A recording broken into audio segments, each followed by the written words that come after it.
Thousands of Indian women with drones banded with the Indian Prime Minister to make a big nationwide revolution. At least that would be the flashiest news title possible on this topic. What really happened is that Prime Minister Modi made a scheme in which he gave jobs, emancipation, electric vehicles and drones to 1,000 rural women if they passed a simple 15-day drone piloting bootcamp. And the drones are agricultural spraying drones, not combat drones. Now you may be asking, Let me explain. India would like to be a world leader in drone technology, but 44% of its workforce is in agriculture. Plus, in some rural areas, women who want to work outside of the house are frowned upon. So the Prime Minister apparently decided to address all of this with one simple scheme. Now, not all women were eligible to join. They apparently had to be a member of a women-led self-help group, SHG for short. And since I also didn't know what that means, here is the explanation. A self-help group is a small group of 10 to 25 people, often women with similar backgrounds, who come together to save money. They pool their money to help each other out financially when needed, e.g. for emergencies or important events. They make sure everyone in the group uses the money wisely and pays back on time. In India, banks are required to offer these groups loans without needing collateral and with very low interest rates. This helps poor women who might not otherwise have access to banking services. Interesting is that when these women were taking the final test piloting a 25 kg agricultural drone, they were allegedly told that if the drone crashes, they would go to jail, while some of them have never even ridden a bicycle in their whole life. Fortunately, all of them passed, at least from one group, as the test was going on simultaneously in 10 different locations nationwide. Now, drones are a big leap for Indian farming that looks like this.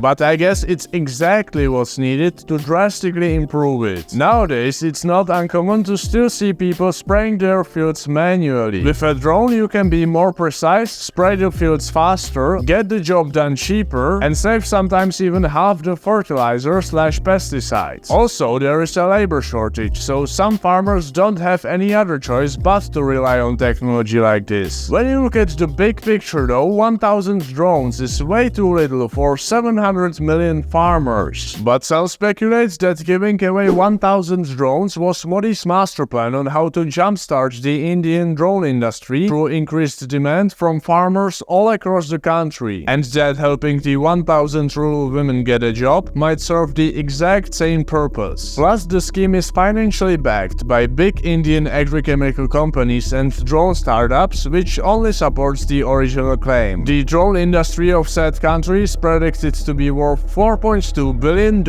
by 2025 and $23 billion by 2030, while being worth only about $1 billion in 2022. So let's see how the master plan plays out and if the 1,000 drones will be able to help Indian farmers as promised. Thanks for watching.